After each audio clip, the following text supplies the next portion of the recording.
Oy, Waldo, lumapit ka muna sandali. Kayo po pala, Aling Tereng. May kailangan po ba kayo? Sino ba yung mga tao sa bakuran nyo, ha? Mga bisita po sila ni tatay. Birthday po kasi niya ngayon. Pasok po na kayo. May pagkain pa po sa loob. Mag-aalok ka kung kailan tira-tira na lang ang pagkain nyo. Naku, hindi naman po. Kanina po kasi tinatawag namin kayo. Walang sumasagot sa bahay nyo. Kung walang sumasagot, malamang nawala ako. Pwede bang hindi ako lumabas kung meron naghahanap sa akin? Yun nga pong naisip namin ng inay kaya hindi kayo sumasagot kanina. Siya nga pala, Waldo. Baka namang mag-videoke pa kayo, ha? Aba, gabi na. Baka makabulahaw pa kayo sa mga namamahinga. Naku, hindi po.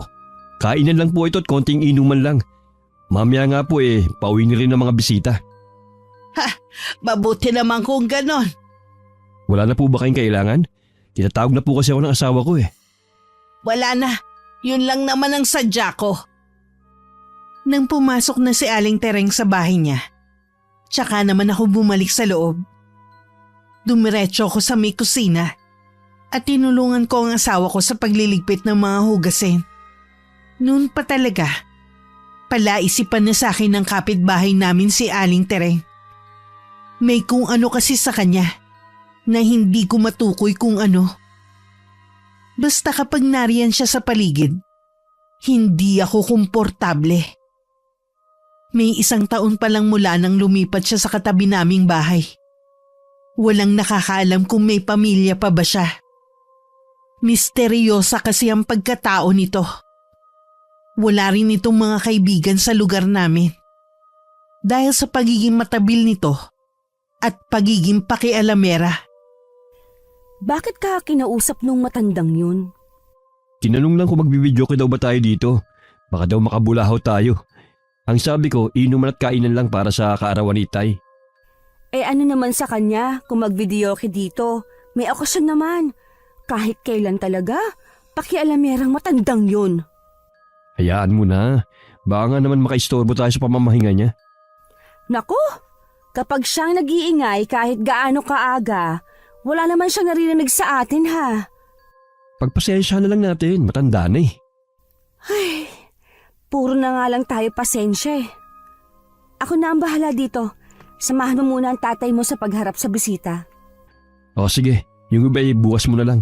Ako nang bahala sa paghuhugas. Samahan mo na lang ang mga bata sa kwarto. Iniwan ko muna sa kusina ang asawa ko at saka ko lumabas. Nasa gilid ng bahay namin nakapwesto ang mahabang mesa kung saan nakapalibot sina Itay at ang iba pang bisita. Paglapit ko ay agad akong binigyan ng baso na may lamang alak ng isa sa mga kaibigan ng Itay. Tinanggap ko naman yon at saka inisang lagok. Habang masayang umiinom ang lahat at sinasabayan pa ng masayang kwentuhan, hindi naman ako mapakali. May pakiramdam kasi ko na tila merong lihim na nakatingin sa amin. Pasimple akong nagpalinga-linga. Pero wala naman ako nakitang taong dumadaan sa labas ng bakuran namin. Napasulyap ako sa bahay ng kapitbahay naming si Aling Tereng. Patay na ang ilaw sa bahay nito. May bintana lamang na hindi nakasara. Kapag daka, inalis ko na rin ang paningin ko sa bahay niya. Ibinaling ko na lang ang atensyon ko sa mga bisita. Hating gabi na rin natapos ang selebrasyon ng kaarawan ng Itay. Sabay-sabay na rin umalis ang mga bisita. Pinatulog ko na ang Itay at ako na lang ang nagpasok ng mga plato at baso na ginamit sa inuman. Kinabukasan kahit parang minamartilyo ang sentido ko. Maaga pa rin akong bumangon. Naabutan ko ang kusina na malinis na at nahugasan na rin ang mga baso at plato. Niligpit ko na. Akala ko kasi mamaya ka pa magigising Sakit nga ng ulo ko Para pa akong sisipunin. Ang mga bata nga pala. Maagang nagpahatid sa bahay ni na inay. Nandun kasi ang mga pinsan. Mga sabik na rin na makalaro ang mga bata doon. Ang Itay tulog pa ba? Kanina pa nakaalis. Alam mo naman yung tatay mo, kahit anong puyat hindi yun nagpapatanghali sa higaan. Mamamasada na rin ako. Sayang ang kita eh. Akala ko ba masakit ang ulo mo? Parang naiengganyo na rin ako mamasada. Si tatay nga lasing pa yung kagabi. O siya, kumain ka muna ng almusal. Iahanda ako na rin ang baon mo. Pareho kami ng itay na namamasada ng jeep na naipundar niya. Dati ako nagtatrabaho sa isang pabrika sa Cavite. Pero nang umalis ang isang driver ng itay, ako na lang ang nagpresenta na magmaneho. Buntis na kasi ng mga panahon na yun ang asawa ko. Hindi rin sumasapat ang kita ko noon at lingguhan din ako nakakauwi. Kaya naman nakapagpasya kaming mag-asawa na ako na lang ang magmaneho ng isang jeep ng itay. Pumayag na rin ang mga magulang ko noon dahil nag-aalala sila sa asawa ko na buntis at laging naiiwang mag-isa sa dati naming bahay. Nang makaalis ako, naiwan namang mag-isa ang asawa ko. Kasalukuyan siyang nagwawali sa labas nang lumapit si Aling Tereng. Kung kailan naman tanghali na tsaka ka palang nagwawalis. Marami pa po kasi akong ginawa kanina. Hinatid ko rin po yung 2 kong anak sa nanay ko. Bakit kailangan mo pang ihatid sa nanay mo ang mga anak mo? Ano? Tinatamad kang mag-alaga? Naku, hindi po. Si nanay po talaga ang may gusto na doon muna ang mga bata. Wala din po kasing makalaro dito ang mga anak ko. Mag-aanak ka tapos sa iba mo rin naman pala papaalagaan. Hindi naman po iba sa akin ang inay. Huwag mong mamasamain ang sinasabi ko, ha? Tayo naman magkapit bahay. Hindi ko na kayo tinuturing na iba ng asawa mo. Hindi naman po. Wala po ba kayong ibang gagawin? Bakit? Pinagtatabuyan mo na ba ako, ha? Naku, hindi po Siya nga pala. Bakit hindi ko yata nakikita ang biyanan mong babae? May trabaho na ba ulit siya sa patahian? Nasa probinsya po siya. Manganganak po kasi yung ate ni Waldo. Gusto po nandun ang nanay niya sa tabi niya. Isa pa yan. Mag-aasawa ng malayo. Tapos kapag nabuntis nanay pa rin ang tatawagin. Wala naman po sigurong masama kaysa naman po ibang tao ang abalahin. O sige, hindi na kita aabalahin para matapos na yung pagwawalis mo. Sige po, Aling Tereng. Marami pa nga po akong gagawin talaga. Kailangan ko pong samantalahin habang wala ang 2 bata. Makahulugan pang nginitian ni Gracia ang matandang kapitbahay namin. Nang wala na siya, tsaka naman na itinuloy ng asawa ko ang kanyang ginagawang pagwawalis. Bago ko umuwi, dinaanan ko muna ang mga anak namin sa bahay ng biyenan ko. Pagka-uwi ko sa amin, napansin ko agad na tila masama ang timpla ng asawa ko. Pinapanood ko muna ng TV ang 2 bata bago ko siya kinausap. Bakit sambakol yung mukha mo? Ay, paano? Tong si Aling Tereng, nakakaubos na ng pasensya. Kinausap ka na naman ba? Oo, nakita kasi ako nagwawali sa bakuran natin. Kahit kailan talaga, napakapakialamer na matandang yon. Huwag mo na lang kasing pansinin.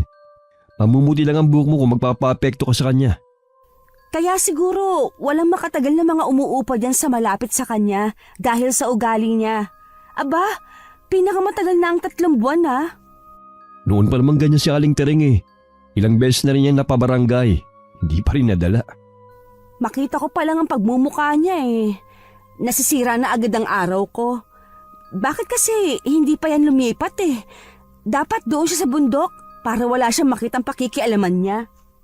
Kung alam ko lang na hindi ka na pwedeng mabuntis, iisipin ko na pinaglilihian mo si Aling Tereng. Huwag kang man tumawa dyan. Kahit ikaw, alam ko naiinis na rin sa matandang yun, no? Halos lahat ng mga taga rito naiinis na sa kanya. Ayoko lang kasing patulan pa at alam mo naman na hindi yan nagpapatalo rin. Huwag na nga natin siya pag-usapan. Baka hanggang sa panaginip ko siya maging laman. Ikaw lang naman tong wala nang ginawa kundi pansinin ng kapitbahay natin Paano kasi sa dami ng pwedeng maging kapitbahay, siya pa talaga. Nung magsaboy ata ng pagiging pakialamera, nasalo niya lahat, no? Natawa ulit ako sa sinabing yun ng asawa ko. Seryoso pa rin siya at inirapan lang ako. Kahit natatawa ko, alam ko naman na talagang nakakapikon na ang ugali ng aming kapitbahay. Lahat na lang kasi pinakikialaman nito. Nag-aalala rin ako na baka mapatulan na siya ni Gracia. Kilala ko kasi ang asawa ko, na maiksi lang din ng pasensya. Pinapaiwas ko na nga lang lagi para hindi sila magkita ni Aling Tereng. Kahit ako man, hindi rin nakakaiwas sa pagiging matabil ng matanda at pakikialam.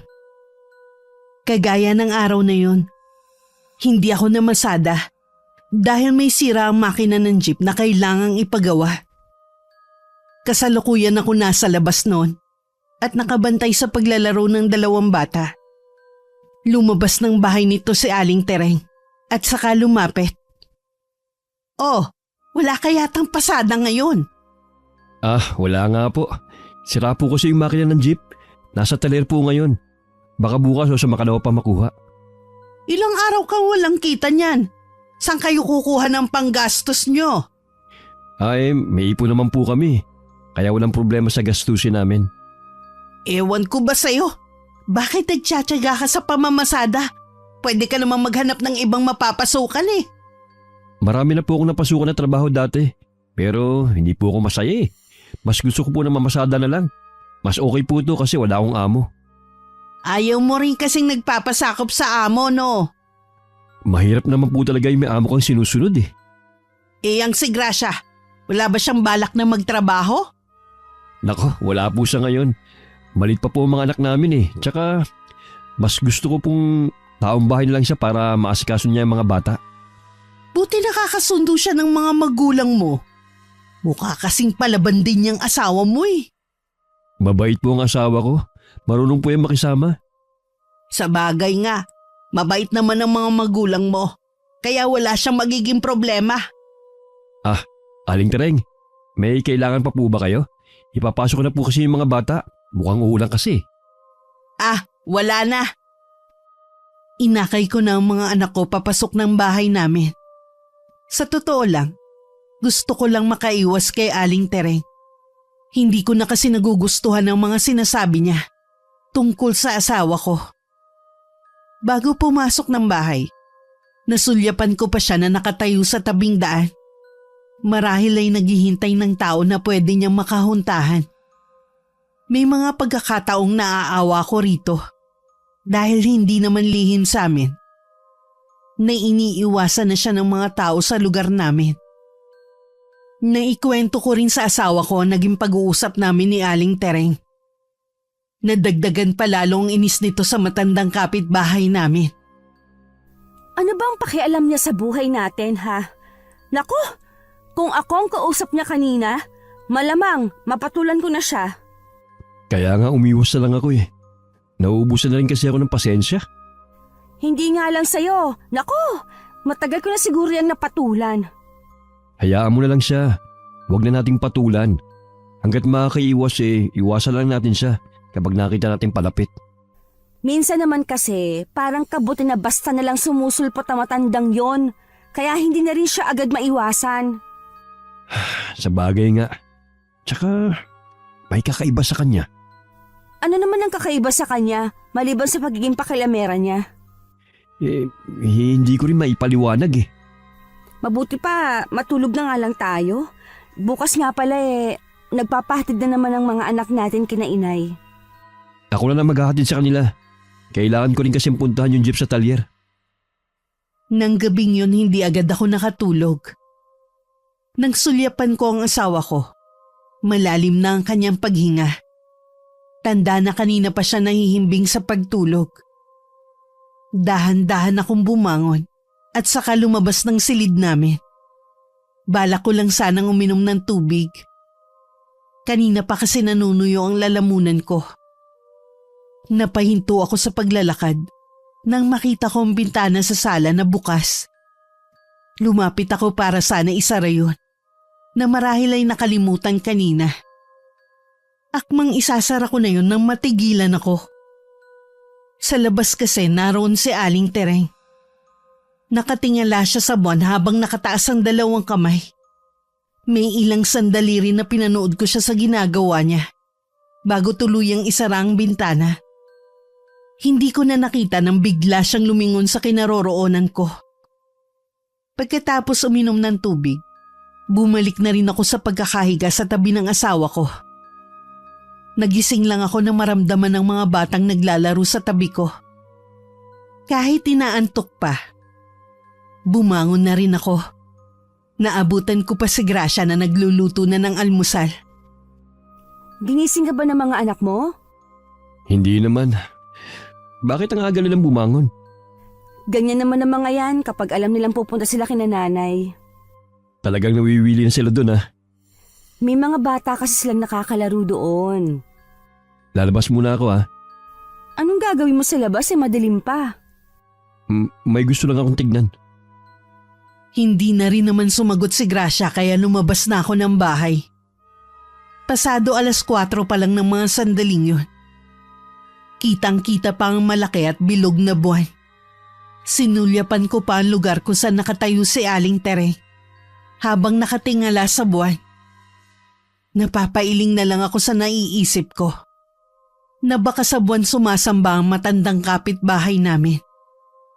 Hindi ko na lang din binanggit kay Gracia ang nakita ko kagabi. Baka mag-isip pa siya ng hindi maganda. Nakalimutan ko na rin naman ang bagay na yun.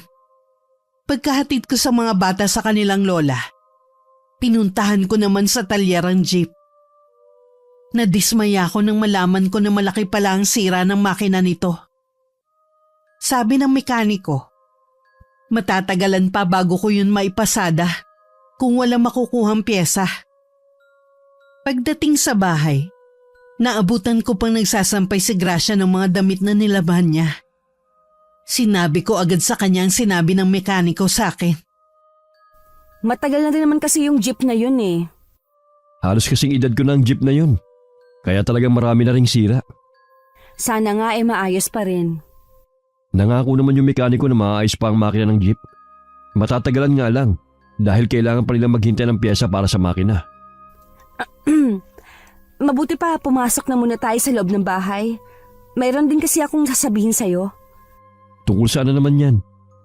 Kanino pa ba di sa mabait nating kapitbahay? May ginawa na naman ba ang kapitbahay natin? Di ba wala namang bago? Sunugod siya ni Aling Pepay kanina. Nako, grabe yung sagutan nila kanina. Hanggang nagmurahan na sila. Kung wala pang dumating na mga barangay tanod, malamang hindi pa matatapos ang bangayan nilang dalawa. Ano bang pinag-ugatan ng away nila? Napuno na daw si Aling Pepay sa pakikialam ni Aling Tereng. Ultimo daw kasi yung pangungutang niya sa Bombay na gagamitin sa panganganak ng anak, pinakikialaman pa ng kapitbahay natin. Talagang magagalit ngayon si Aling Pepay. Tsaka pakialam ba niya kung mangutang sila sa Bombay? Hindi naman siya magbabayad. Sabi pa ni Aling Tereng kay Aling Pepay, bakit daw kasi nagpabuntis ang anak ng walang asawa? Sila tuloy ang namumroblema. Sobra na talaga matandang yan. Dumalampas na siya sa dapat niyang kalagyan. Nasaan na sila pareho? Isinama sila pareho kanina ng mga barangay tanod. Hindi ko pa nakikita umuwi si Aling Tereng sa bahay niya Sana naman magbago na siya. Ang dami niya nang napeperwisyo Alam mo ba, Waldo? Nung magbunta si Aling Tereng kanina, parang nangilabot ako sa binitiwan niyang salita para kay Aling Pepay. Siya pang may ganang magbanta. Ibang klase rin talaga. Kaya ikaw, Gracia, hanggat maaari, iwasan mo na siya. Ang hirap naman noon. Kapitbahay lang natin siya Marami namang paraan para maiwasan siya Mula nga ng araw na yun, hindi na namin halos nakikitang naglalalabas si Aling Tereng. 1 linggo na noon ang nakakalipas nang mabalitaan namin ang pagkakasakit ni Aling Pepay. Sabi sa kumakalat na balita, tinubuan umano ito ng mga bukol sa katawan. May lumalabas daw na nana sa mga sugat nito. Biglang sumagi sa akin ang ganun din sakit sa taong umupa sa bahay sa tabi ni Aling Tereng noong nakaraang taon. Kaya yun umuwi ng probinsya nila para magpagamot. Mula nga nun hindi na yun bumalik. Hanggang sa mabakante na ang 2 pinto na katabi ng kay Aling Tereng. Wala rin kasing makatagal na maging kapitbahay ang matandang babae. Nagtataka rin naman kami kung bakit hindi ito mapaalis ng may-ari ng bahay. Akala pa naman namin, tuluyan na nanahimik ang kapitbahay namin. Kaya ganun na lang ang gulat ko nang bigla na naman itong sumulpot sa labas ng bakuran namin. Kayo po pala, Aling Tereng. Matagal din po kata kayo na mahinga sa lungga nyo, doon sa bahay nyo. Masama kasi ang pakiramdam ko kaya hindi ako naglalalabas ng bahay. Si Gracia. Nasa loob po. Sinasamahan naman o ng mga anak namin. Hindi ka pa rin nakakapamasada? Hindi pa po eh. Palitin na po kasi yung makina ng jeep ni tatay.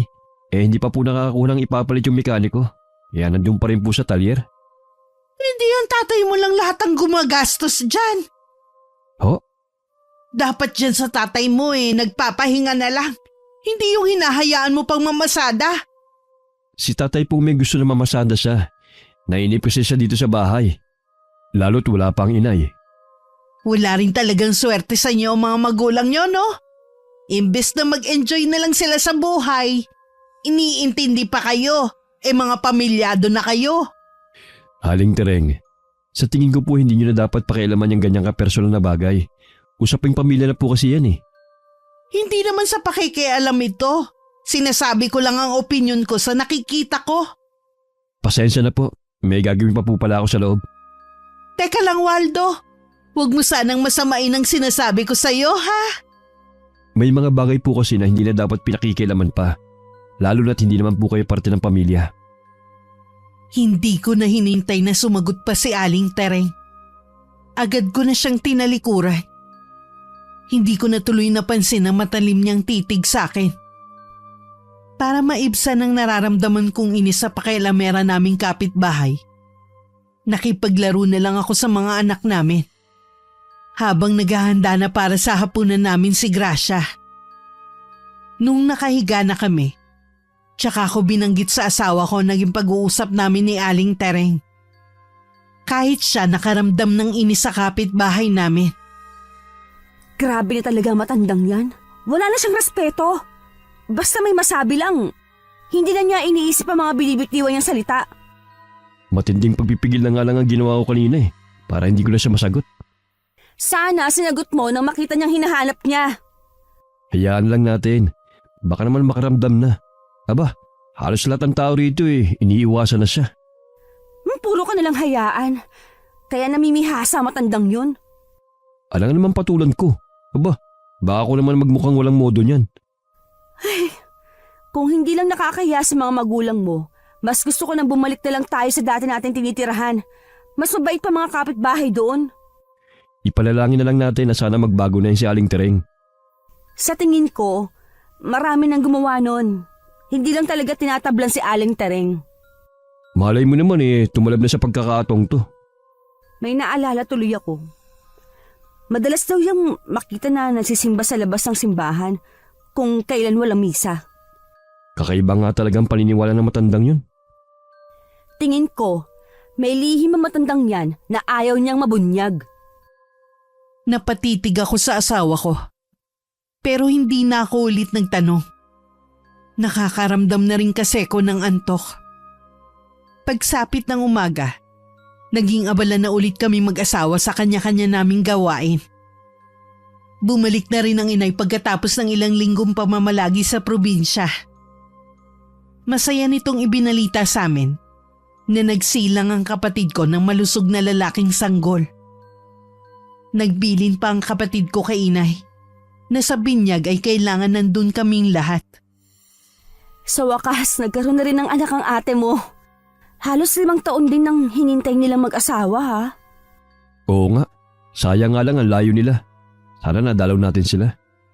Pupunta naman tayo sa kanila sa binyag Sulitin na lang natin ang pagpunta doon. Kailangan pala makapaghanda tayo. Malaki-laki rin ang halaga na kailangan natin sa pagpunta ron. May kamahalan din kasi ang pamasahe. Malay mo, maayos na yung jeep. Di makakapamasada ka na ulit. Oo nga pala. Pupunta ako ngayon sa talyer yung jeep. O paano? Alis muna ako ha. Kasama mo naman ang inay kaya hindi ka na maiinip. Buong maghapon lang sa loob ng bahay ang asawa ko. Hindi rin niya pinalabas ang mga anak namin para maglaro sa bakuran. Ayaw niya kasing makita si Aling Tereng. Hapon na rin naman nung makauwi ako sa bahay. Tsaka lang lumabas ang mga anak namin para maglaro. Parang mga nakawala sa koral ah. Hindi mo ba pinalabas kanina? Hindi. Baka kasi masira lang ang araw ko. Kamusta na nga pala ang jeep? Sa makalawa pwede ko lang kunin sa talyer. Mabuti na lang hindi sila nahirapan sa paghahanap ng pyesa para sa makina. Ay, mabuti naman kung ganun. Mahirap kasi yung puro palabas ang pera natin. Nakakahiya naman kina Itay at Inay kung sila na lang ang gagastos dito sa bahay. Hindi mo kailangang mahiya sa kanila. Naiintindihan naman nila ang sitwasyon natin eh. Ang swerte ko talaga sa mga biyenan ko. Swerte rin naman ako ah. Sige na nga, pareho tayo mga swerte. Nagtatawanan pa kami nun sa balkonahin ng bahay. Lingid sa amin, kanina pa kami pinagmamasdan ni Aling Tereng sa bintana nito. Kanina pa niya kami tinatanaw. Hindi ito natutuwa tuwing nakikita niya kami na masaya. Nang maayos ang jeep, naging abala na muli ako sa pamamasada. Nang araw na yun sumabay sa akin si Inay sa paglabas ko. May pupuntahan daw siya nakakilala. Naiwan naman ang asawa ko't mga anak sa bahay. Nagkataon namang lumabas si Gracia para magtapon ng basura. Sakto naman palabas si Aling Tereng sa bahay nito at tinawag siya. Nakita ko na mamasada na ulit si Waldo ah. Mabuti na ayos na yung jeep niya. Oo nga po, buti na lang. Parang walang kapaguran si Auring, no? Kararating lang niya galing sa probinsya. Madalas pa rin siyang umaalis. Namimili po siya ng mga paninda niya. Hindi naman po lingid sa inyo na may mga pinapautang siyang gamit. Oo. Minsan na ako nakautang sa kanya. Bakit hindi mo kaya gayahin ang biyenan mo? Magnegosyo ka rin kahit nasa bahay ka.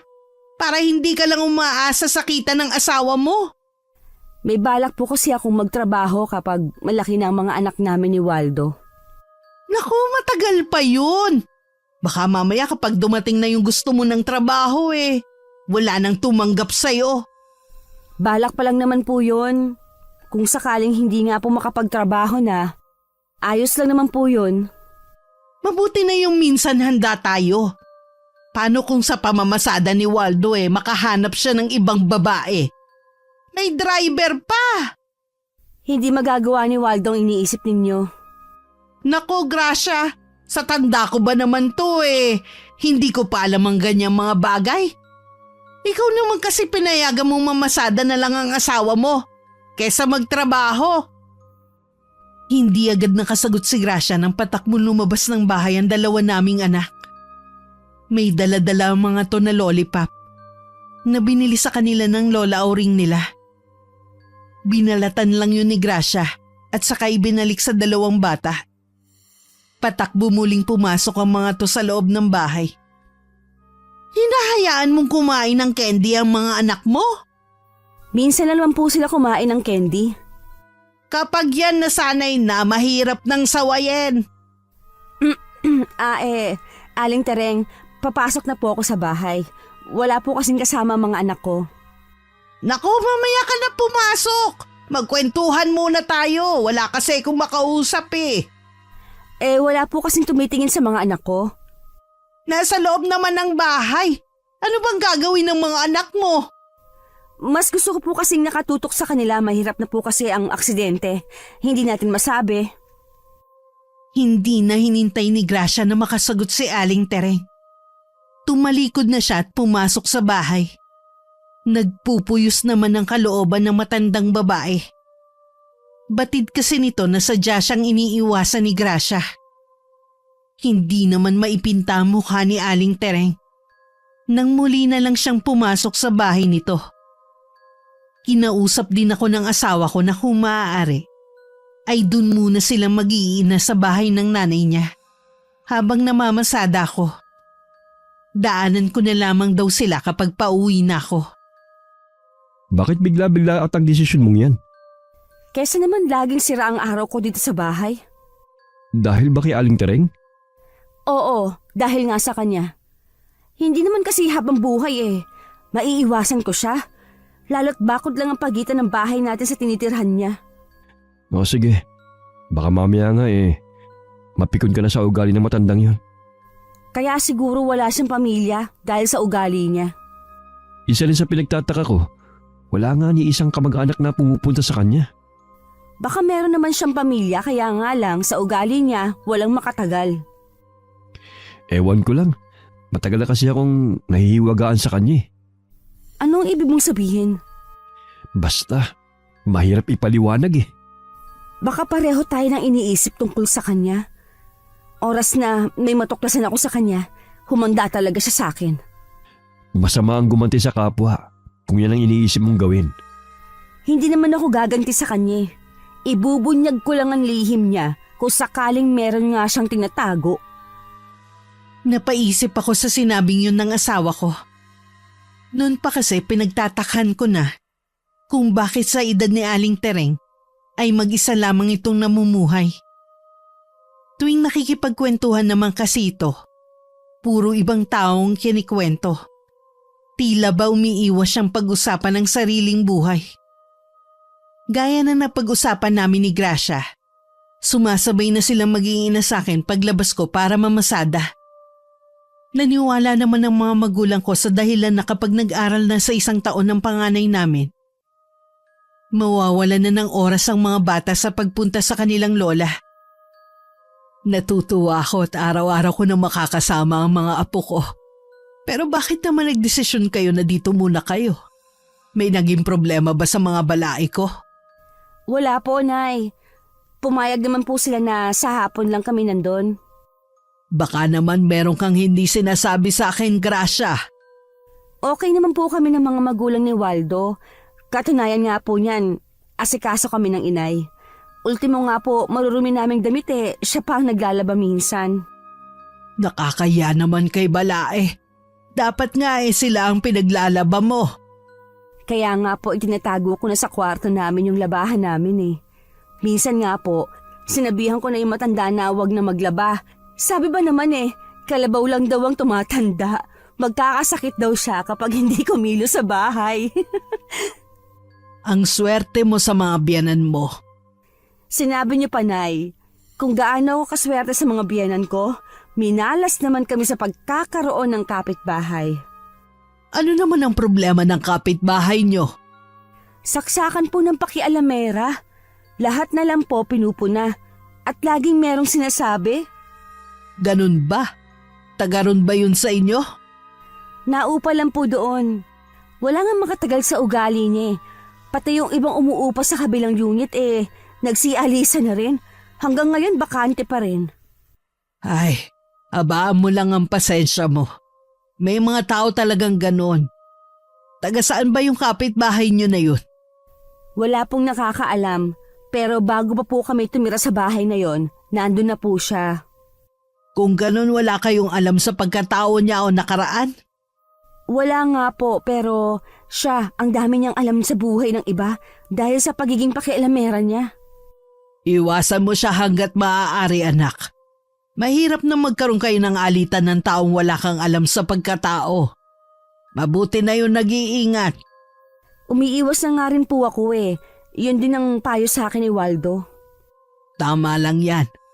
Madalas ang problema, nagmumula sa mga taong hindi natin lubusan na kilala. May palagay nga po kami na merong itinatago ang matandang yun.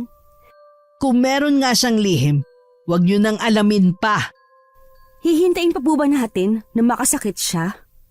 Hindi naman sa ganon. Umiwas ka na lang hanggat maaari.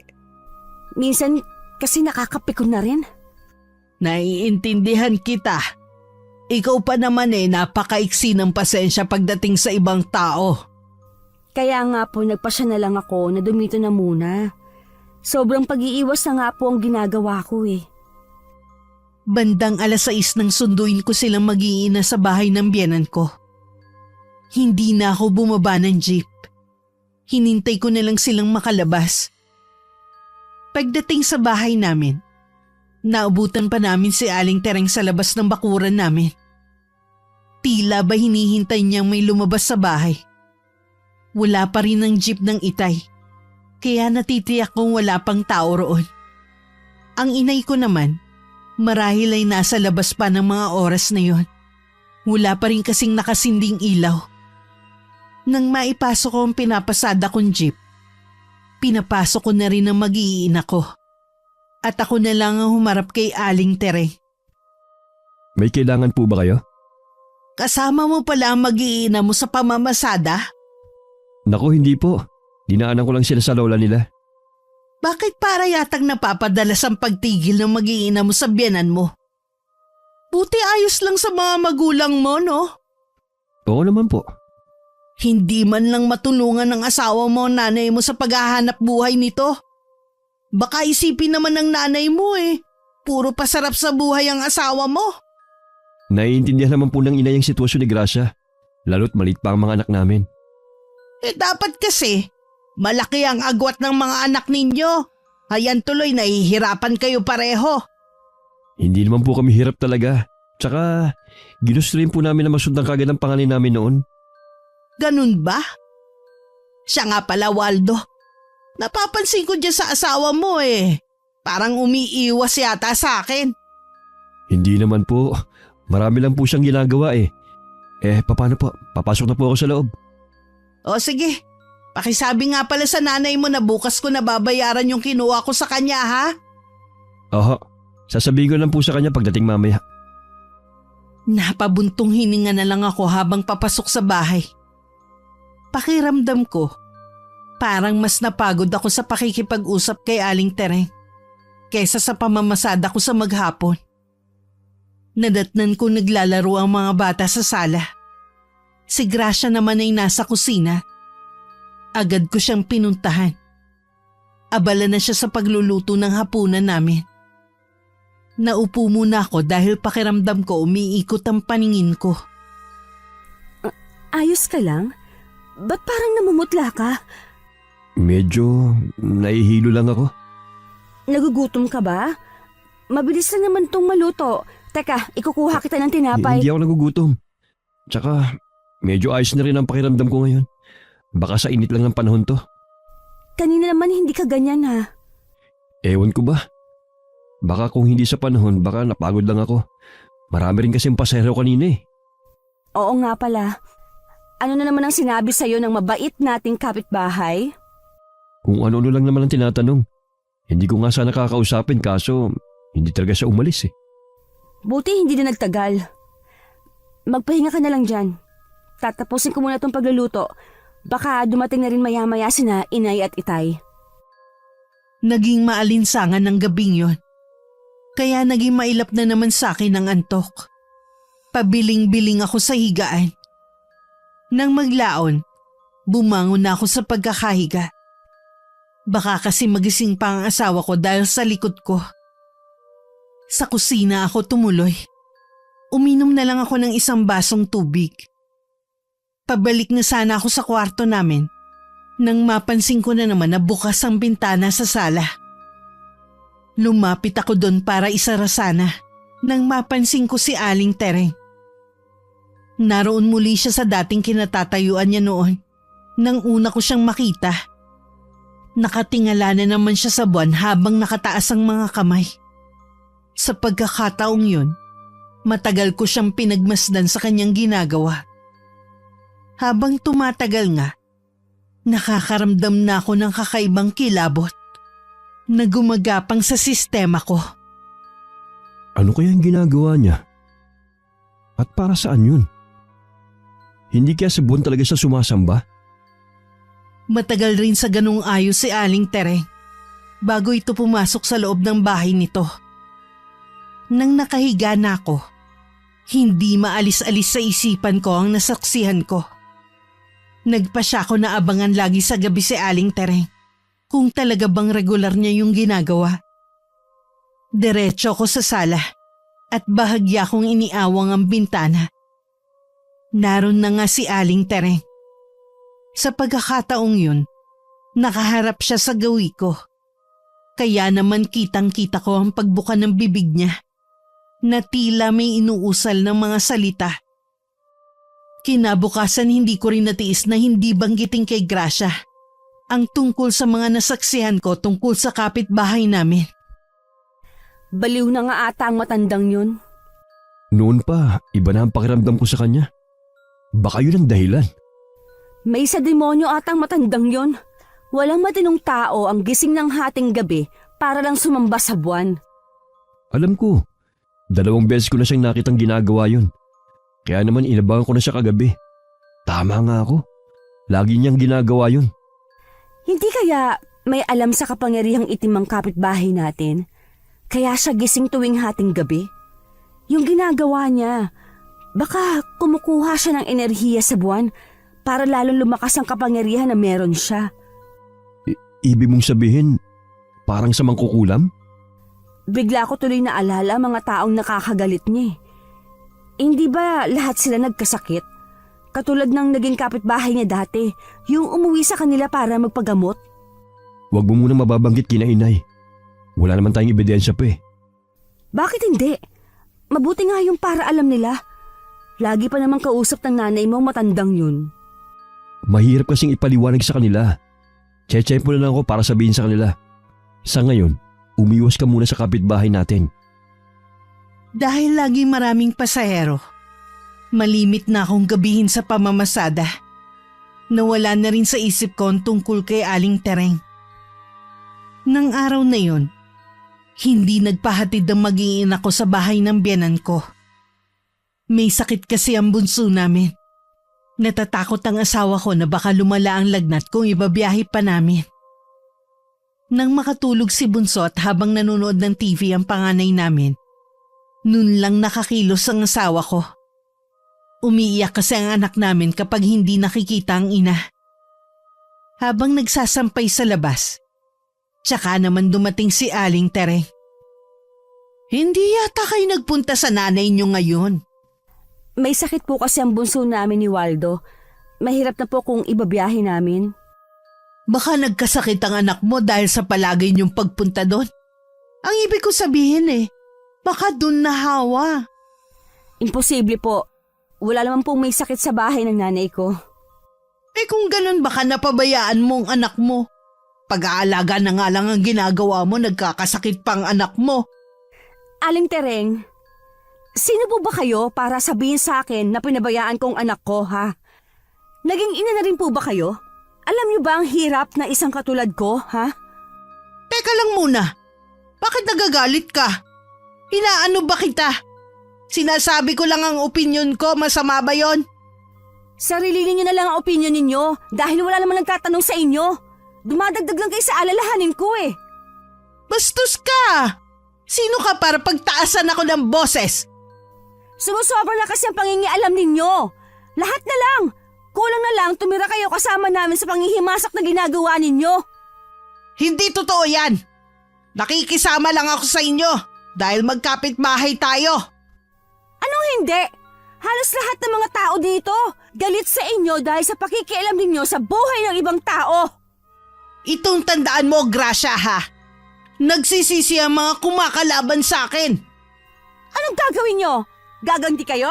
Gagawin nyo rin sa akin ang mga ginawa ninyo sa mga nakaaway ninyo? Hindi ko alam ang sinasabi mo. Magdahan-dahan ka sa pananalita mo. Alam ko po kung ano ang inililihim ninyo. Huwag na po kayong nangingialam sa amin. Kung ayaw ninyong ipagkalat ko ang ginagawa ninyong laging nagigising ng alanganing gabi para sambahin ang buwan. Ano ba pinagsasabi mong babae ka? Hindi ko alam yan. Ha? Magsisinungaling pa kayo ha? Kitang-kita ni Waldo ang ginagawa ninyo. Huwag kang gumawa ng kwento para lang pagtakpan ng pagiging pabaya mong ina. Idadamay mo pa ako. Subukan niyo po ulit na makialam sa amin. Sinisiguro ko sa inyo, nakakalat ang baho ninyo. Tingnan ko lang kung sino ang paniniwalaan ng mga tao. Matalim pang tinitigan ni Aling Tereng ang asawa ko. Punong-puno yun ng pagbabanta. Pero dahil galit din, hindi yun pinansin ng asawa ko. Tumaas baba pa ang dibdib nito dahil sa matinding nararamdaman. Hindi umalis sa kinatatayuan nito si Gracia. Hanggat hindi nakakapasok sa loob ng bahay nito, ang matandang kapitbahay namin. Nung umuwi ako ng gabi, ikinuwento naman agad sa akin ni Gracia ang nangyari. Bumalatay agad sa buong mukha ko ang pag-aalala. Bakit hindi mo na lang pinagpasensyahan? Sumusobra na kasi matandang yon. Wala siyang karapatan na sabihan akong pabayang ina. Paano yun? Alam niya na alam natin ang lihim niya. Kapag nagkasakit ako, doon natin mapapatunayan na isa nga siya mangkukulam. Paano kung matinding sakit ang ibigay niya sa'yo? Huwag ka matakot. Kaya ako mapagaling ng inay ko. Ha? Ano naman ang ibig mo sabihin dyan? Isang magaling na manggagamot ang inay sa probinsya namin. Lahat ng sakit kaya niyang gamutin kahit galing pa sa pinakamasamang mangkukulam. Magsabi ka nga ng totoo. Ipinain mo ba ang sarili mo para mahuli natin si Aling Tereng? Hindi Sadya talagang napiko na ako sa matandang kapitbahay natin. Alam mo naman na noon pa mainit na ang dugo ko sa kanya dahil sa pagiging pakialamera niya. Ang mabuti pa, kapag gumaling si Bunso, doon muna kay sa nanay mo. Hindi ko kasi maiwasan na kabahan na baka maulit pa ang pagtatalo nyo. Alam mo naman na hindi magpapatalo si Aling Tereng. Iiwas ako para sa mga anak ko. Pero hindi ko siya uurungan. Masyado ko talagang matapang. At least nasa lugar. Oo na. Basta doon muna kayo kinainay. Nakarating na rin ang nangyari sa mga magulang ko. Kahit sila ay nagalit ng malaman ng mga sinabi ni Aling Tereng sa asawa ko. Gusto nga ng inay na kausapin ng kapitbahay namin. Pero agad ko siyang pinigilan. Natatakot kasi ako na baka gantihan din ni Aling Tereng ang nanay ko. Unang gabi noon na hindi matutulog sa bahay ang mag-iina. Dahil hindi pa ako inaantok, naisipan ko munang magpahangin sa labas. Hindi ko inaasahan na lalabas ng ganong oras si Aling Tereng sa bahay niya. Iiwas sana ako, pero tinawag na niya ako. May kailangan po ba kayo? Siguro naman nakarating na sa'yo nangyari sa amin ng asawa mo. Alam ko na po nangyari. Pagsabihan mo ang asawa mo. Hindi ko gusto ang pagsagot-sagot niya sa akin. Hindi na po kasi tama ang ginagawa niyo Aba, pati ba naman ikaw? Huwag na po kasi kayo mangialam sa amin ng asawa ko. Wala po kayo sa posisyon para sabihan siya ng mga ganong bagay. Sinabi niyang alam ninyo ang lihim ko. Ho? Huwag ka na magkaila pa. Kung alam ng asawa mo, tsak alam mo rin. Ikaw daw mismo nakasaksi sa ginagawa ko. Wala po kaming balak na ipagkalatang nalalaman namin. Basta tantanan niyo lang po kami o kahit na sino sa lugar na ito. Sino ka para utusan ako? Kung ganun po, wala talaga kayong balak na patahimikin kami. Ginalit ako ng asawa mo. Bakit ko kayo patatahimikin? Wala pong ginagawang masama ang asawa ko sa inyo. Kaya wala kayong karapatan na gantihan siya. Hindi mo ko kilala, iho. Kung ano ang kaya kong gawin. Pinagbabantaan niyo po bang pamilya ko? Ano ang laban mo sa isang tulad ko? Tama nga lang talaga ang asawa ko. Isa kayong mangkukulam. Dapat pala kayong matakot. Kaya kung ako sa asawa mo, humingi siya sa akin ng kapatawaran. Baka sakaling hindi ko ituloy ang plano ko. Kayo ang dapat humingi ng dispensa sa amin, hindi ang asawa ko. Bakit ko naman gagawin yon? Kung sino ang mas matanda siyang hihingi ng dispensa? Ibang klase rin kayo, no? Huwag niyong gamitin ang pagiging matanda niyo para lang isipin na kayong tama. Iba na talaga kayong mag-isip. Hindi katulad nung araw. Maayos po kaming pinalaki ng mga magulang namin. Hindi kami basta-basta sumasagot kahit ang asawa ko kapag alam namin na mali kami. Pinaya ako ng asawa mo, kaya tama lang na magbayad siya. Hihintayin ko hanggang bukas ang asawa mo. Teka lang, Aling Tereng. Huwag muna kayong umalis. Tuloy-tuloy lang sa pag-alis si Aling Tereng. Hindi na niya pinansin ang pagtawag ko. Nasipa ko naman ang isang bato sa harapan ko sa sobrang inis. Hindi rin ako pinatulog sa kakaisip sa sinabing yun ni Aling Tereng. Kinabukasan, nagpasya ako na wag munang mamasada. Maaga akong umalis para puntahan ang mag-iina ko sa bahay ng biyenan ko. Nagulat pa si Gracia nang pagbuksan niya ako ng pinto. Hindi ka ba mamamasada ngayon? Hindi muna. May kailangan kasi akong sabihin sa'yo eh. Nagkausap kami ni Aling Tereng kagabi. Nagbabanta siya. Balak din ba niya akong gantihan? Katulad ng ginawa niya sa mga nakaaway niya? Ganun na nga. Parang inamin na rin niya kagabi na tama nga ang hinala natin sa kanya. Sabi na nga be. Hindi nga ako nakatulog kagabi sa kakaisip eh. Mabuti pa kumain ka muna ng almusal. Huwag mo munang problemahin ang bagay na yan. Hindi po maaari, Nay. Pinagbabanta ni Aling Tereng ang pamilya ko. Huwag ka nang mag-alala. Ako na ang bahala sa matandang babae na yon. Kaya niyo po ba siyang talunin? Marami na akong natalo ng mga mangkukulam sa probinsya namin. Sa tingin ko naman hindi siya naiiba sa mga nauna kong natalo. Kaya wag ka na mag-alala pa. Ipaubayan na lang natin ang matandang kapitbahay natin kay inay. Salamat po na nandiyan kayo. Buong buhay ko hindi pa ako nakatagpo ng katulad ni Aling Tereng. Kaya hindi ko alam ang gagawin ko. Nang makita ko na wala man lang nababanaag na pag-aalala sa mag-ina, unti-unti na rin nawala ang kaba sa dibdib ko. Pinagsaluhan na rin namin ang inihandang almusal ng inay.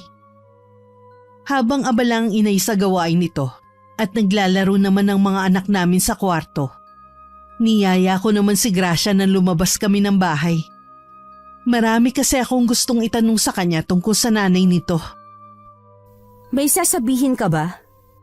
Oo, marami akong gustong itanong sa'yo. Tungkol ba kay inay? Bakit hindi mo binanggit sa akin noon na isa palang manggagamot ang inay mo? Pasensya ka na, Waldo. Mula kasi nung umalis kami ng probinsya, hindi na ulit ng gamot ang inay. Hindi ko na rin naalala na banggitin sa'yo. Mabuti lang nandyan ang inay mo. Kung sakali may gawin na masama si Aling Tereng. Balak nga namin puntahan si Aling Tereng mamaya eh. Pwede bang ikaw muna magbantay sa mga bata? Oo naman. Kaya lang bakit niyo pupuntahan si Aling Tereng? Gusto lang siya makaharap ng inay para malaman niya kung gaano kalakas ang kanyang kapangyarihan. Sa tingin ko mas makakabuti sa lahat kung mapapaalis natin si Aling Tereng sa lugar natin. Yun nga din ang naisip ko. Ni isa sa mga naging biktima niya, wala man lang naghinala na siya ang may kagagawan ng pagkakasakit nila. Kung pupuntahan niyo si Aling Tereng, mag-iingat sana kayo. Iba ang kutob ko sa kanya eh. Huwag ka mag-alala. Kasama ko ang inay. Wala siya magagawa sa akin. Pinuntahan nga ng asawa ko at ng kanyang ina si Aling Tereng sa tinitirhan nito. Pagdating nila doon, hindi ito lumabas. Binuksan lang nito ng bahagya ang bintana at saka sila sinilip. Pareho din sila ng biyanan ko ang nakakaramdam ng panganib sa isa't isa. Gusto ko lang po kayong makausap, Aling Tereng. Hindi mo ako mapaglalalangan, Gracia. Alam ko kung sino kasama mo. Hindi po kami nandito para makipag-away. Gusto ko lang po matapos na ang gulo sa pagitan natin. Ang pangit naman po kung nag-aaway ang magkakapitbahay, hindi ba? Sabihin mo na kung anong kailangan mo. Tigilan niyo na po sana ang pakikialam niyo sa pamilya ko. Kung hindi ko gagawin, hindi mo magugustuhan ang pwede kong gawin sa'yo. Sino ka naman pakialamera ka? Ako ang ina ni Gracia. Marami na akong natalo ng mga kagaya mo. Hindi ako basta kumakalaban sa mga katulad mo. Pero ibang usapan na kapag pamilya ko na ang sangkot. Sa tingin mo matatakot mo ako? Hindi ako nananakot. Binabalaan lang kita na lubayan mo na ang anak ko at ang pamilya niya. Umalis na kayo dito. Baka kung ano pa magawa ko sa inyo. Huwag mo nang tangkain ituloy ang binabalak mo. Mabibigo ka lang. Nagkatinginan pa ang mag-ina nang malakas na isinara ni Aling Tereng ang bintana. Ilang sandali lang, umalis na rin sila doon. Bahagya naman iniawang ni Aling Tereng ang bintana at saka sila sinundan ng nanlilisik na tingin. Punong-puno ng galit ang mga mata nito, lalo na sa biyanan ko. Batid kasi niya nakakaiba ang lakas nito kumpara sa ibang nakaharap na niyang mga manggagamot. Pagdating sa bahay, agad kong kinumusta ang lakad ng mag-ina. Hindi niya kami hinirap ng inay. Nabahag ata ang buntot. Aba, ito ang unang beses na hindi niya hinarap ang kaaway niya. Baka naman tumigil na siya ngayon. Huwag kayong pakampante. Kilala ko ang mga tulad niya. Siguradong meron siyang pinaplano. Ano naman po kaya yun? Kanina naramdaman ko ang galit sa puso niya. Sobrang mapag-imbot ang taong yon. Hindi siya natutuwa kapag nakakakita siya ng masayang pamilya. Kung totoo nga na hindi siya naging masaya sa buhay niya, dapat pala natin siyang kaawaan. Pasensya na, pero hindi ko maramdaman ng simpatya para sa kanya. Pinakisamahan naman natin siya noon eh. Pero tingnan mo naman ang ginaganti niya. Sa ngayon bibigyan ko na lang kayo ng mga pangontra para hindi tumalab sa inyo ang anumang sumpa na gusto niyang ipataw. Kwintas ang ibinigay ni nanay sa dalawa naming anak. Pulseras naman ang sa aming mag-asawa. May orasyon daw ang mga yon na mabisang proteksyon laban sa mga nagbabalak na gawan kami ng masama. Pagkatapos ko ng isang araw kong pahinga, namasada na ulit ako. Ang mag-iina ko ay nanatili muna sa bahay ng biyanan ko. Ako na lang ang umuuwi sa amin. Habang nagmamaneho ko, iba ang nararamdaman ko. Parang may humihila sa akin pa uwi. Pagkatapos ng isang biyahe, dumiretso na ako ng uwi. Naroon na ang jeep ng itay. Nadatnan ko rin na umiiyak ang inay. Agad ako napasugod sa kwarto. Naroon ang itay na hindi maigalaw ang buong katawan. Para daw may mabigat na nakadagan dito.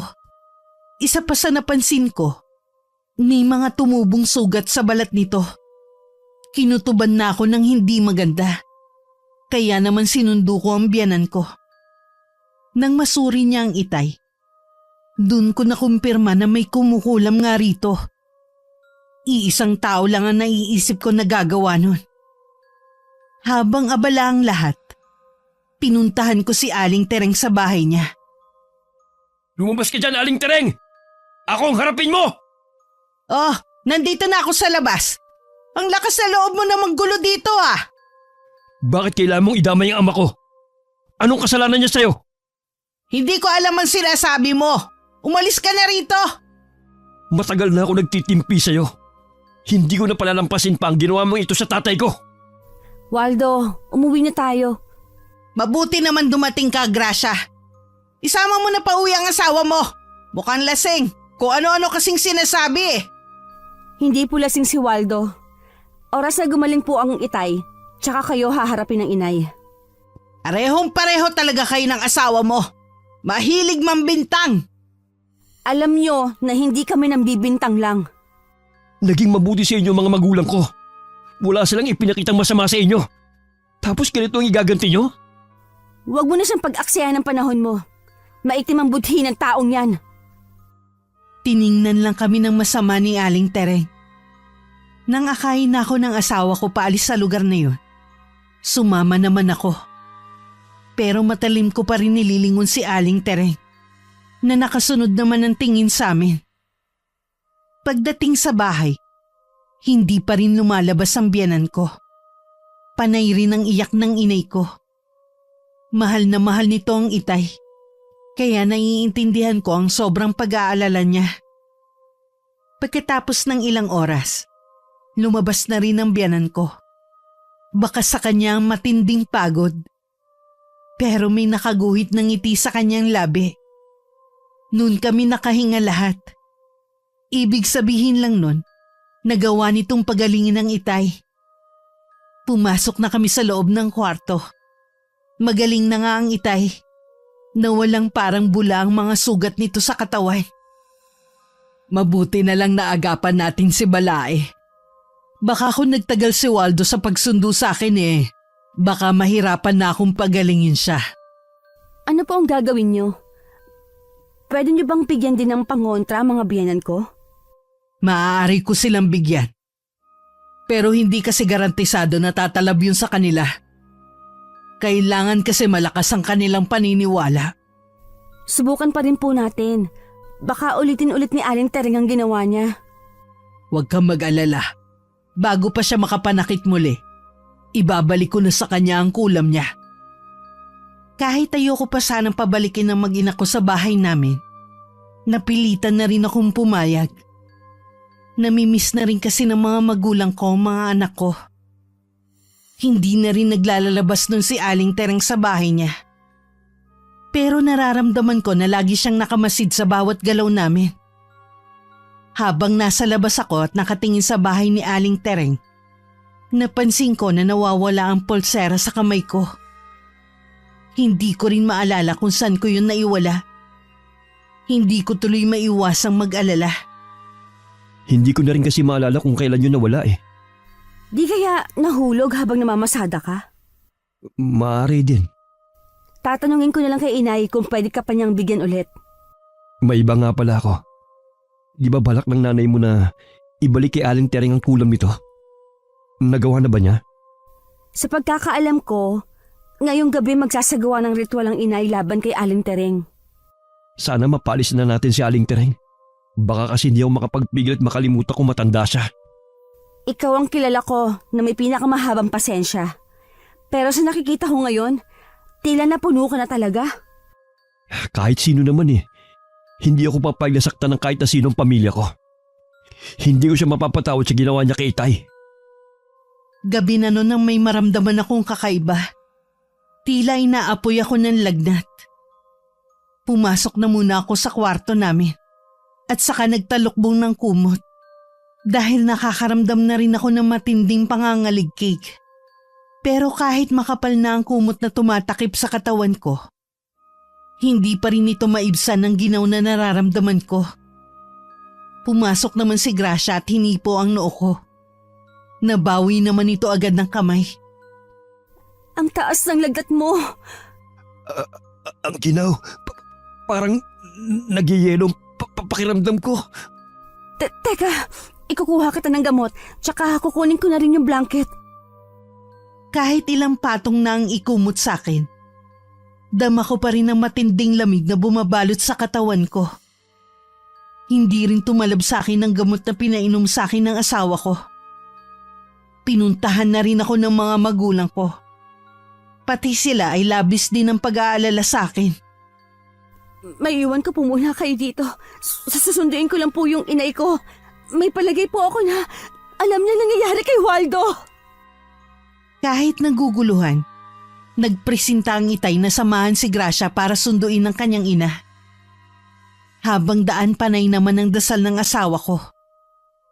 Pagdating sa bahay ng kanyang ina, naabutan pa niyang nagsasagawa ito ng ritual. Nahinto lang ito nang humahango siyang dumating. Sinabi agad ni Gracia ang nangyayari sa akin. Sasama ako. Kanina ko pa nararamdaman na parang may mali sa nangyayari. Nawawala din po ang pulsera sa binigay niyo kay Waldo. Baka dahil doon, kaya nagawa ni Aling Tereng na kulamin ang asawa ko. Bakit ngayon mo lang sinabi? Kanina lang po niya kasi napansin na nawawala po pala. Dala ko na ang mga gamit ko. Tara na sa bahay niyo. Kulang na lang paliparin ng Itay ang jeep pa uwi sa aming bahay. Pagdating sumisigaw na nun ang inay. Dahil tumirik na raw ang mga mata ko. Pinalabas muna ng biyanan ko silang lahat. Hanggang kami na lang ang naiwan sa loob ng silid. Magpakatatag ka, Waldo. Alang-alang sa pamilya mo. Lahat gagawin ko para maibalik sa kapitbahay niyo ang kulam na ginawa niya sa'yo. Isang dasal sa wikang Latin ang inusal ng inay. Naririnig ko ang inuusal niya. Pero ramdam ko na hindi ko maigalaw ang buong katawan ko. Para akong nakagapos na kahit ang mga daliri ko ay hindi ko maigalaw man lang. Inabot din ng ilang oras noon ang ginawa sa aking panggagamot ng biyanan ko. May mga pulang marka na rin na lumilitaw sa katawan ko. Nang makita yun ng biyanan ko, lalo pa niyang nilakasan ang pagbigkas ng mga salitang Latin na para bang nasa harapan lamang niya ang kalaban. Samantala, hindi naman mapakali ang mga magulang ko at asawa sa labas ng kwarto. Ilang oras din ang hinintay nila bago lumabas ang biyanan ko. Kumusta po si Waldo, Nay? Maayos na ang lagay niya. Pupuntahan ko muna siya. Mamaya na. Hayaan mo muna siya sa mga magulang niya. Gusto muna kitang makausap. Tungkol po saan? Sa kapitbahay niyo. Nasa kanya ang pulseras ni Waldo. Kaya pala kanina, hindi siya tinatablan ng orasyon ko. Bumabalik lamang ito sa asawa mo. Ginamit niya ang pulseras para kontrahin ang ginagawa ko. Mabuti na lamang nagpunta ka sa bahay. Dahil kung hindi, baka hindi na natin nailigtas ang asawa mo. Magiging kasalanan ko yon, anak. Walang hiya talagang matandang yan. Sagad hanggang butong kasamaan niya. Huwag kang gagawa ng anumang bagay na pwedeng magpahamak sa'yo o sa pamilya mo. Hindi pa pwede na mananahimik na lang ako. Baka mamaya, isunod na niyang mga anak namin ni Waldo. Ipaubaya mo na siya sa akin. Ako na ang bahalang gumantay para sa'yo. Nang mga sandaling yun, may naglalaro ng plano kay Gracia. Habang abala ang kanyang ina sa pagsasagawa ng orasyon para ibalik ang kulam sa kanilang kapitbahay, abala naman ang asawa ko sa pagpapakalat ng lihim ni Aling Tereng. Halos hindi makapaniwala ang mga taong nakakakilala sa matandang babae. Bukod pala sa pagiging pakialamera nito, mangkukulam din ito. Nagbalik din sa isipan ng mga tao ang tungkol sa pagkakasakit ng mga nakaaway nito. Tumimo sa isipan nilang lahat na kagagawan yun ng matandang babae. Bakit kailangan mo pang ipagkalat ang tungkol kay Aling Tereng? Tama lang yon. Kulang pa nga ang ginawa ko para makaganti sa kanya. Sa palagay mo, palalampasin ko lang ang ginawa niya sa'yo? Ikaw at ang mga bata lang ang inaalala ko. Baka kayong balikan niya. Hindi na yun mangyayari. Baka sa mga oras na to, sumisigaw na yun sa sakit dahil sa ginagawa sa kanya ng inay. Ang gusto ko lang umalis na siya rito. Para wala na siyang mapirwisyo ng mga tao. Sana nga, mamatay na matandang yon. Gracia, hindi tama na hilingin mo na mamatay ang ibang tao. Pagkatapos ng ginawa sa'yo ng matandang yan, inaalala mo pa talaga siya? Hindi naman sa ganun. Ayoko lang na nagsasalita ka ng hindi maganda. Baka mamaya gayahin ka ng mga anak natin. Nadala lang talaga ako ng matinding galit ko. Ako man nagalit din sa kanya. Kita mo nga na sinugod ko pa siya. Pero napagtanto ko na baka may malalim na dahilan kung bakit ganun si Aling Tereng. Ano naman? Wala nga siyang pamilya. Isa lang ang ibig sabihin nun. Walang makatagal sa ugali niya. Pakialamera na nga, mangkukulam pa. Maaaring ang tama ka. Pero sa nangyayari sa kanya ngayon, sana naman ay matuto na siya ng leksyon. Sabay pa kami napalingon sa labas ng bahay nang makarinig kami ng komosyon. May mga tao kasing sumisigaw habang papunta sa bahay ni Aling Tereng. Pilit ng mga yun na binubuksan ng gate. Sinisira din nila ang mga bintana at pinto ng bahay. Muntik na rin sunugin ng mga yun ang bahay kung hindi lang dumating ang may-ari nun. Nakiusap pa to na kung maaari, huwag idamay ang paupahan niya sa galit ng mga tao kay Aling Tereng. Idinagdag pa nito na kakausapin daw nito ang matandang babae para lisanin ang lugar namin. Ilang sandali rin nakipagtalo ang mga tao sa may-ari ng bahay. Sa huli umalis rin ang mga to. Kitang-kita namin ang panlulumo sa may-ari nang makita nito ang sirasirang bintana at pinto ng bahay. Hindi lang si Aling Tereng ang napirwisyo, pati si Mang Joselito. Kasalanan ko pa yata. Dapat naisip mo na posibleng sugurin ng mga tao si Aling Tereng. Hindi ko nga naisip. Basta na lang akong nagpadalos-dalos dahil pinairal ko ang galit ko. Naiintindihan kong nararamdaman mo. Pero sana sa susunod mas maging maingat ka na. Ay, oo na. Ano kaya ang mangyayari kay Aling Tereng ngayon? Malalaman na lang natin yan. Mabilis namang kumalat ang balita sa lugar natin Nang sumunod na araw, dumalaw sa amin ang biyenan ko. Kapansin-pansin ang pangangalumata niya. Tila ba hindi ito makapagkatulog?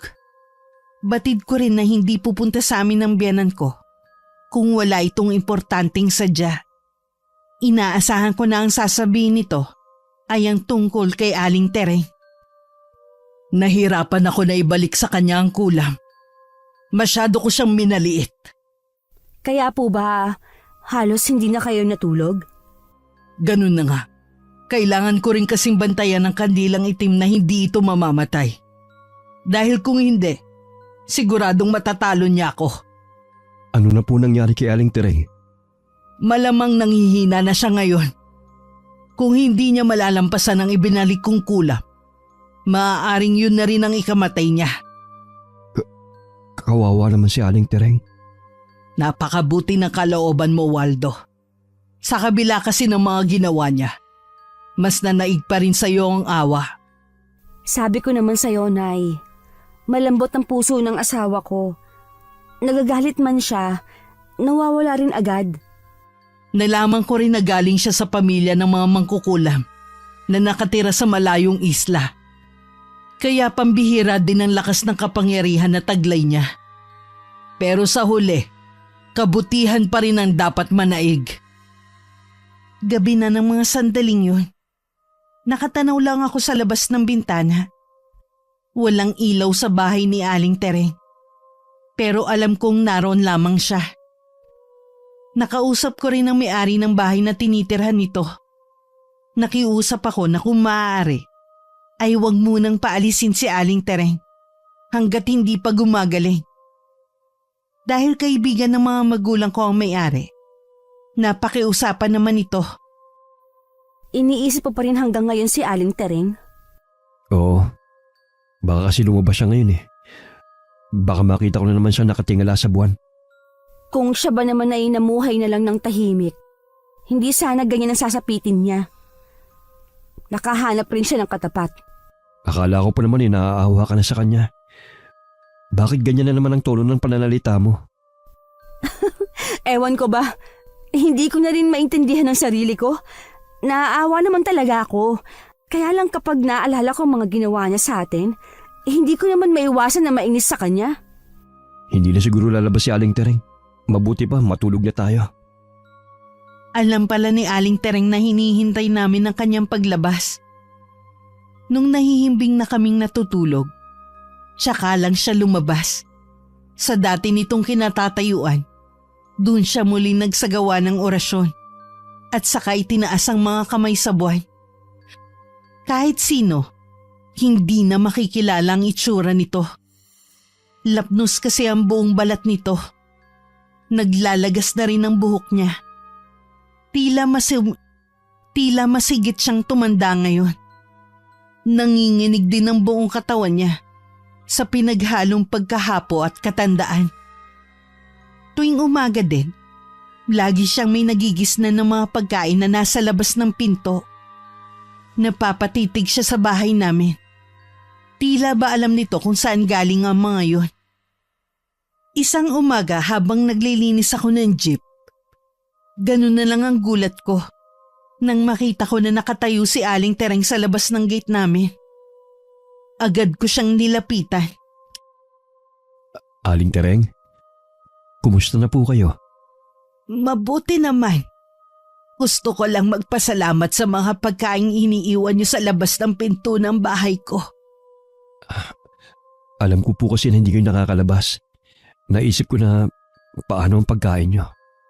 Ay, hindi ko akalain na may mag-aalala pa rin sa akin. Magkapit bahay po tayo. Sino pa po ba magtutulungan kundi tayo lang naman po? Kayo lang ang naging mabuti. Pero ako, puro pakikialam lang ang ginawa ko sa inyo. Inaamin ko po na sobrang naiinis ako sa ginagawa niyo pero nakaraan na po yun. Kalimutan na natin. Makakalimutan nyo na talaga. Dahil anumang oras ay aalis na ako. Maaari po bang malaman kung saan na kayo pupunta? Sa isang malayong lugar na wala na akong magagambala dahil sa pagiging pakialamera ko. Mag-iingat po kayo sa pupuntahan nyo. Malungkot lang nang umiti sa akin si Aling Tereng. Yun na rin ang huling sandali na nagkausap kami. Pagkatapos kasi ng ilang araw, napansin ko na may mga tao sa kabilang bahay. Inaayos nila yon dahil sa mga nasirang bintana at pinto. Hindi na rin ako nag-abalang magtanong. Napansin ng asawa ko na sa kabila ako nakatanaw. Kaya lumapit siya sa akin at saka tumabi. Nung isang araw pa umalis si Aling Tereng, sabi ng nanay mo. Sana maging maayos ang lagay niya sa pupuntahan niya. Yun din ang dasal ko. Inakbayan ko na ang asawa ko at saka na kami pumasok sa loob ng bahay. Hindi man naging maganda ang karanasan namin sa pakialamera naming kapitbahay. Hangad pa rin namin ang kanyang kabutihan. Matulin na lumipas ang isang buwan. May bago na ulit na umuupas sa kabilang bahay. Sa pagkakataong yun, isang pamilyang umuupa. Mabait at palakaibigan ng mag-asawa na may 2 anak na halos kaidaran ng mga anak namin ng asawa ko. Sa kasalukuyan, maayos naman ang pamumuhay ng aking pamilya na siyang itinuturing kong malaking biyaya na galing sa Panginoon. Wakas,